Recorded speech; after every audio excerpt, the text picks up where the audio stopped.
welcome to the Can You Dig It podcast, a podcast where us four gals are talking about the California mission system and how it's portrayed both past and present. I'm Ellen. I'm Lindsay. I'm Kristen. And I'm Julia. This first episode of the podcast will focus on the history and details of the Santa Cruz mission. We will go into detail on what occurred in history at the Santa Cruz mission and focus on the details of the archaeological digs and surveys that were done at this site. We will discuss indigenous life that was disrupted and dispossessed by these mission systems. So just to begin, we'll go over why missions were placed in California.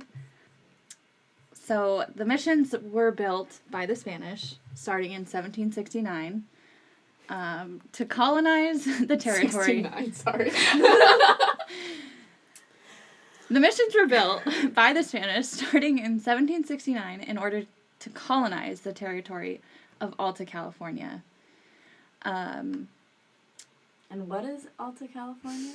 Okay, hold on. Sorry, Alta California is currently a small unincorporated community that's in Placer County. Where's Placer County? Where is that? Placer County is, I'm Googling it right now. On Google. It's near Colfax. It's up near the Tahoe National Forest. It's near Nevada City. It's east of Yerba City. How big is that? How big is? Like you want acreage? Well, I just generally want to know if we're talking about... So it's 30 miles northeast of Auburn. It's located off Interstate 80 along the historical First Transcontinental Railroad. Its population is only about 609 people as of 2010. Okay, so Alta California is the historical region containing present-day California prior to the Mexican-American War. So it was just essentially like a mission to colonize all of California as it is presently. To claim the new lands for the Spanish Empire.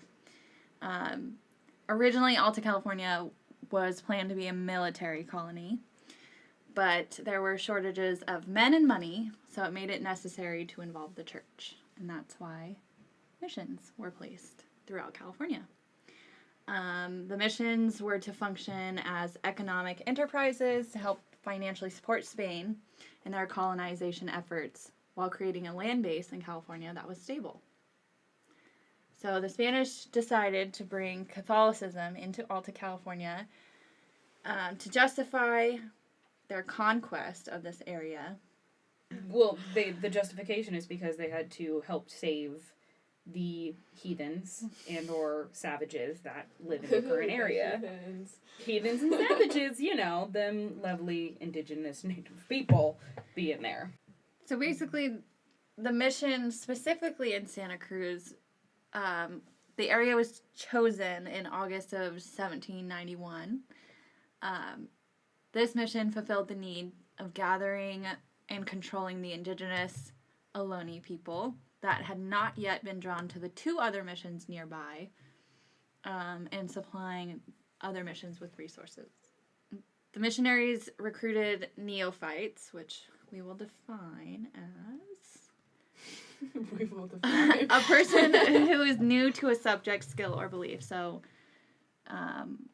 non-Catholic people. So it's becoming Catholics. Yeah, it's people. It's European designated name for the indigenous communities that they were recruiting into Catholicism, basically. They recruited neophytes from Ohlone rancherias, which are today in Santa Cruz and southern San Mateo counties. But they did this along the coast of California. This was just specifically the Santa Cruz location. Yeah, so specifically in Santa Cruz, it was Santa Cruz and San Mateo County to begin with. They did branch out and start recruiting from other counties. And I just want to make clear that the narrative that we are presenting is the, in my opinion, true, accurate narrative that these missionaries and Spaniards weren't coming into some beautiful mountainside and posting up and being like, let's see if anyone lives around here. Like, they were specifically choosing populated areas that had spiritual significance or just economic significance for the indigenous populations as a way to overtake any source of power or identity that they have. And it was really thought out and all just really terrible. Was it just because, like, it was a focus on, like, what the indigenous people valued and then manipulating them, or was it they're actually trying to exploit their resources? Exploit their resources. Yeah. They had a choice: either we're going to kill all these people, or we have to find a way to make them submissive to us. And they did this by claiming the space, using violence and force. Bribery. And telling these people, pretty much going into a village saying, hey, head of household male, I'm going to hire you and I'm going to give you X amount of money, and you can get this amount of food, this amount of that. If you don't do it, I might just rape your daughters. So, like... I think the other thing that they did when that, I mean, people just stopped going when that kind of stuff was happening, and they would like be away from there. But what then I think they tried to do was they brought people in and they were like, well, we want your help, please come in here, but for you to help us, you have to be baptized. And then they would baptize, like, the mom and the child, and then the dad would come and say, okay, family, let's go home. And they're like, well, if you want to see your family, you also have to become baptized. And so they, like, did it that way, where people didn't realize what baptism was. So they were, like, baptized into this church, just thinking, like, or into the missions, just being like, I'm just going to see my family. And then they were like, okay, let's go home. And they're like, you can't now. Yeah. You know, so... And like part of... Form of yeah, exactly. Erasure. And part of the baptism process was renaming these people. Yeah. And they would literally go in and have a Juan Pablo Day over this certain saint, and every man who got baptized that day would be named Juan Pablo. Yeah. So there would be like 30 dudes all So at that point you're erasing people's individual identities. Yeah. Exactly. Like more even than there's just their culture. Mm-hmm. Yeah. And we know that because they found books, or... They have baptism records. Okay. And there's not, I don't know specifically for Santa Cruz if I read somewhere that a lot of their records were, like, lost. Mm-hmm. In Santa Cruz specifically. I don't know anything about, like, Catholic baptisms, although technically I was baptized Catholic. So shame on me. Mm-hmm. But, like, is there anything having to do with, like, renaming rituals, like, within, like, traditional Catholic practices? So when you're typically baptized, you're a baby. And so the child does not... Okay, you're an infant. You can't talk. You don't know anything. Okay, right. So basically your family is taking you, bringing you into this place, bringing you into this church, and they're basically baptizing you of any sins that apparently you've committed in the first, like, 2 weeks of your birth. Because apparently even babies can commit sins. Right. I've heard that, like, babies who aren't baptized, like, don't go to heaven. No, they go into, like, purgatory. Yeah. So, you're baptized, you're forgiven of all of your pre-birth sins, and you have your, like, godparents that are with you that also say, like, yes, we will help protect this child, but you don't get named yet. Later on, when you do your confirmation, which when you're older, you're reconfirming your faith, right? So I've actually been confirmed, so I have that. That's like when you're like 12, 13, right? It's usually when you're in high school. Okay. So people go through this whole process. I actually went to a very progressive church. So I was baptized and I was not baptized. I had my first Holy Communion, which is where you eat Jesus. The bread. You eat Jesus and you drink Jesus because it's great. And I had that and my confirmation at the same time, and you pick a confirmation name. Okay. And usually it's a name of a saint. So you pick the name rather than the name being assigned to you like it was in the missions. Right, because basically you're given a book that's like, here's all the saints' names. Pick the one that you like the most.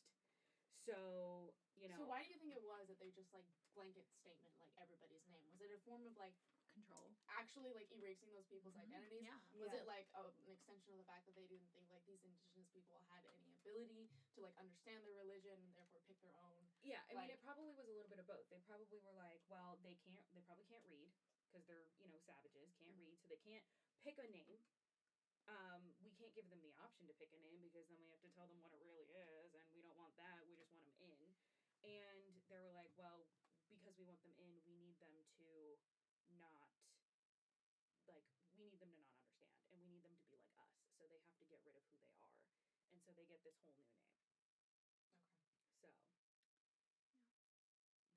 So, that's part of the whole picking thing. That's baptism. That's baptism and confirmation with the name choosing. So, yeah, so back to the Santa Cruz mission in specific. I know that I've heard that this mission was especially difficult. I know they went through a lot of, I think the earthquakes and stuff, probably. I don't know 100% sure, to be honest. But Google earthquakes in this time. yeah, this yeah, was because there was somebody there in the fucking 1700s recording all the earthquakes. This was one of the smaller mission complexes in California. Santa Cruz was? Yeah, but they did have a really alarmingly high death rate and one of the lowest life expectancy rates of all the missions in California. So this mission only, there are records of the mission community dominated all aspects of the neophytes' life. The Franciscans wanted all the attention of the neophytes to be centered on the church during their training. So while they were being converted into Catholicism, one of the fathers or the missionaries, Manuel Fernandez, was described as impetuous, violent, cruel, and a bad manager of the neophytes. And during his year there, they saw a huge increased number of neophytes fleeing from the mission. So I think there's just a lot of records of them just being especially cruel at this mission. I want to mention that, so I've been reading this book called Conquests of, that is not the title, Conquests and Historical Identities in California by Lisbeth Haas, I think that's how you say it. And she specifically says that a lot of priests would, so maybe you can talk about this, self-inflicted pain. Oh, yeah, that was the thing. Individual spiritual penance. And they would use this to legitimate coercion and direct force. So they would inflict physical pain upon the people and justify it to those around them, saying, hey, I'm relieving these people of their sins, yada yada. And no one was really there to check them. So, what do they hope to achieve by essentially torturing these people? Was it just an exertion Control? of power? Yeah, it's power. So, use them for labor, essentially. Just make them feel because less than so they can exploit them. Yeah, you see reports of their livestock being extremely healthy, their harvest rates being high, but the death rates of these people were extremely low, the lowest, like I said, of all the missions in California. So they're exploiting their resources, But you were saying that the priests would self-mutilate, right? So that whole thing is part of the Bible is when you are doing self-mutilation, it's your penance on yourself for doing something wrong, right? So by them potentially, the priest could have, I'm not saying I know anything about the priests in that time, but they could have known that what they were doing was wrong by how they were treating the natives, and therefore they would say, okay, well, I have to do my penance because I abused that person, or I hit that person, therefore I deserve 40 lashings, and they would go and do that to themselves because that was their penance and they had to pay for what they did to another human being. Because if a real priest is living by the word of God, do unto others what you wish to do unto you. So therefore, if you're going to do that to another person, you best believe they're going to go do it to themselves. Because that justifies them doing it. Yeah. Okay, then if they're doing this to themselves, why are they doing that to other people? If it hurts themselves to do that, they know that it's wrong enough that they have to, make up for that by, self-harming. Why are they exerting that on other people? Because not only in the church do you have God as your almighty, but it was Spanish missionaries, right? So Spain also had to answer to their king. yeah, it wasn't secularized. It wasn't all It was yeah. together. The king told them, and the king to them also spoke to God, which is why he was chosen to be king. So the king told them to go do this. And gave out the order. To do this. For these missionaries. But in the Bible it says that you have to do this to yourself if you do it to others. So the way that they were able to follow both the king's orders and follow the word of God is by this penance. Okay. The whole thing. And they were, like, also scared because people were running away. People were obviously suffering. And so they were just using this as another tool to pin them down, pretty much. How do they use that as a tool? Like, how does it affect their mentality? Like the natives. What do you mean? Like, how does it affect their mentality that they're, like, self-harming, the priests? Like, what do you mean they're using it as a tool? I guess I'm saying that the missionaries are using violence as a tool upon the natives. Oh, they're using violence as a tool to... God. That's clear. Yeah, so the Santa Cruz mission specifically had, probably all missions, but okay. So yeah, this mission had crowded housing, unhealthy living conditions. The Europeans brought in a lot of disease that the natives didn't have the ability to fight off. Epidemics were very regular. Few neophytes survived. Like I said, in contrast to the agricultural crops and livestock, which were flourishing. And so I said previously that they were using people of this area like the Ohlone. Is that right? The way I'm saying it? Ohlone. Sorry. The Ohlone, and they basically were like just killing all the people that they had through disease and these unhealthy living conditions, so they had to look farther to villages of the Northern Valley Yokuts. I might be saying that wrong. Where's that? Yokuts in San Joaquin Valley. Yeah. So the Central Valley. Okay. So basically like the lower foothills of the Sierra Nevadas. Yeah. So they were broadening their recruitment essentially because they were killing all these people that they had gotten locally in the area. But one of their main things was that they didn't have enough men, so Yeah. they needed to go get more. One of the other They kept things killing their men. too is like newborn, like babies were dying left and right because their immune systems were compromised by all these diseases. So there was not many native children growing up. And additionally, what was I about to say? Okay. Living conditions, specifically, natives would have to live in these awful... I watched this documentary called 6 Generations, and in the documentary, this woman is talking about her great-great-grandmother's time in the missions, and just saying that there was just like... they're like barracks, like war barracks, just like bunks and awful. It was like a camp, pretty much. Yeah. Mm-hmm. Just awful. So, like, rampant disease, just... Yeah, because we have that many people, like, cooped up together, like, mixing diseases that don't normally mix together because of, like, colonization. It's a recipe for disaster. Right. Yeah. But we do see that the indigenous communities were acting out as well. There's records of neophytes assassinating one of the missionaries who was reportedly one of the cruelest taskmasters and sufficiently hated by the neophytes. So, you see these acts of resistance that were happening. So that's kind of a little bit of history of the mission specifically in Santa Cruz. Missions in general were officially secularized by 1834. Much of the remaining native population dispersed rapidly, looking for employment at nearby ranchos and neighboring villages. In Santa Cruz, we have the Villa de Branciforte.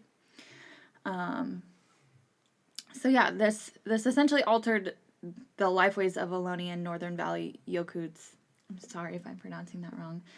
Forever, disease wiped out entire families, generations. and just disrupted these communities. And populations were just dwindling.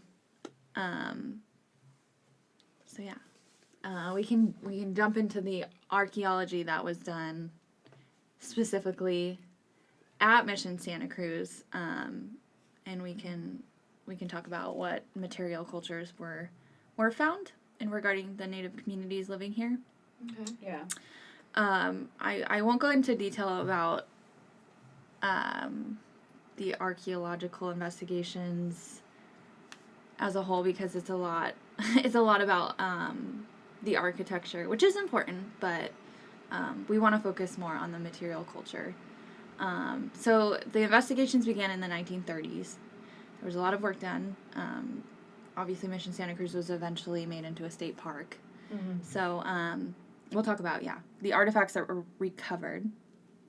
A lot of these artifacts were representative of the daily lives of the neophytes, and they were representing actions that were both happening within and outside of the mission buildings.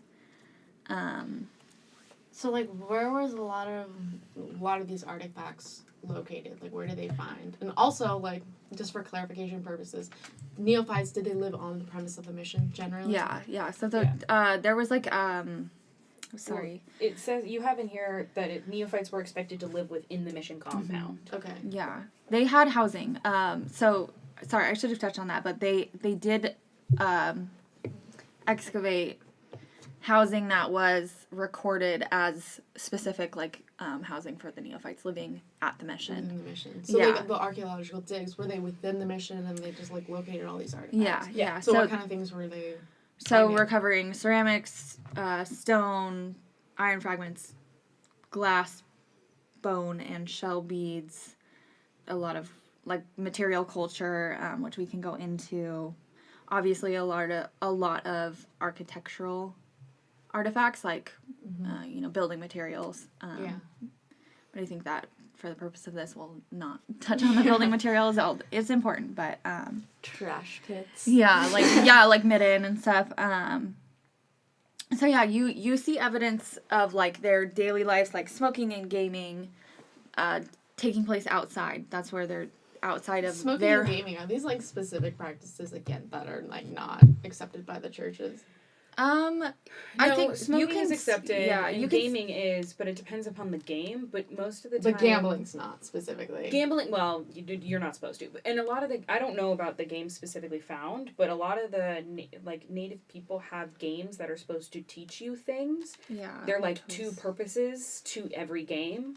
Where if it's like a game of chance, you're also learning about like, how to hone your skills of like your speed or something, or agility or whatever, because you're like, you have to be quick on your feet, kind of a thing. And so like games would not be just like, let's have fun games, but it was like games that you would have fun with, but you're also learning something from it. Yeah, and you do see evidence of smoking and gaming taking place outside, which shows that, okay, the missionaries didn't necessarily look down upon this, because, they would be hiding these inside their residence. Yeah. There's evidence that these artifacts were probably housed and brought back into the residence for storage. But a lot of the artifacts that you find outside would reflect outward acceptance of Hispanic values and cultural systems that were occurring outside of the neophyte residence. Things such as agricultural activities, construction, herding, communal cooking, grinding, washing, and then things of religious value like beads and religious ornaments. Yeah. So do you see evidence of like a mixing of cultures, or more like one culture dominating the other? Well, obviously, outwardly you have the Hispanic culture dominating the Spanish. Yeah. The Spanish culture. The actual experience that was what was happening, but like the material culture, like, is that what that supported? I guess, the artifacts that they were producing, the things that they were dealing with, did it display, a mixing of cultures? Yeah, I think so, because you see cultural persistence within the indigenous communities. You see them continuing to make shellfish or, shell beads, bone beads, which are said to have a long tradition in native prehistory Okay. in California. So you see that they're continuing their native technologies. It might not necessarily have been outwardly protected. Like, they might not have been producing these items outside of their homes. Mm-hmm. As So, well as Okay. another thing with specifically with the Christianity portion, with finding the shell beads and dealing with shellfish, in the Bible, shellfish is not allowed. Oh, I It's- don't Oh, know. a right. sin. I've heard It's that. a It's like whole just thing. as bad as being gay or Yeah, something. yeah, it's a lot. So you can't eat shellfish, but seeing the shellfish remains in their homes means that they were still eating that. Okay, so yeah, that is a straight up like mixing So, of cultures, like using yeah. their culture and trying to like Yeah. make them accept like these new. You can interpret these as subtle acts of resistance, that they're continuing their culture even though they're being, Do having you think this they were being pressure. explicitly told that they can't eat shellfish, that they can't like? Well, they were Do probably these being read the traditional- Bible as part of their studies. They Yeah, were being you're right. told what the Bible says and actually read what it is. Mhm. And I mean, I don't exactly know. You would maybe you would know. I don't know if you read this about. Did they excavate anything inside the actual place where like the priests would be at, and if what the priests would eat? Because that would be something I don't actually know, and I have never read anywhere, even when I was like when I've been to the missions. Nowhere does it tell me, oh well, the priests would eat this. Yeah. So I don't necessarily know if the priests were following it as well, because in this area, It's common shellfish to is eat very common. fish. You're on the Mhm. coastline. I mean, Yeah, all the like missions are on the what if the coastline. priests were actually If the consuming priests were shellfish as eating well? it, then maybe it was okay. I don't know. I have no studies that tell me. I've never seen anything that says yes or no that the priests were eating it. Yeah. There is this thing they call nepantla that indigenous would use to describe being in the middle, being stuck between their spiritual foundations and words and the new Catholics, Spanish colonizers' religion, and they're struggling between these two, and they give this example of this one boy who was one of the priest's favorite Indian conversion examples, who was like his favorite boy. That's a weird saying. Yeah, it's a little weird. The boy got sick and was dying, and in Haas's book, she finds this document that it says this: the priest and his parents and friends all tried to get him to take the final sacraments, but he admittedly refused, shouting blasphemies and desperate cries. When asked why he refused, he answered angrily, "Having lived deceived, I do not want to die deceived." Yeah. Damn. I think it's so crazy to see that this Spain being such a powerful unit coming in here, trying to take over California, and like seeing these acts of resistance, like it blows my mind by these people that are essentially just being wiped out, it's very powerful that they can hold on to, even in death, they can hold on to their cultural values and what they believe in. I think it's cool. So I mean, I completely agree.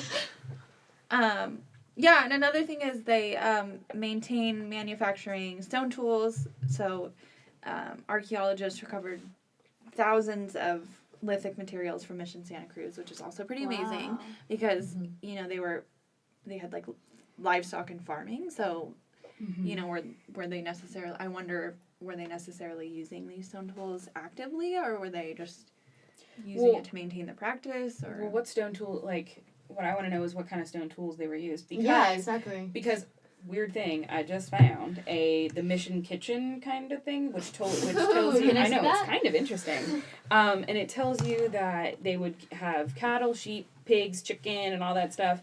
They made pozole, which is pozole. delicious. Love me some pozole. But they made tortillas, probably from the corn that they would grow around, and with that you would need a mortar and pestle to be able to make the paste for the tortillas.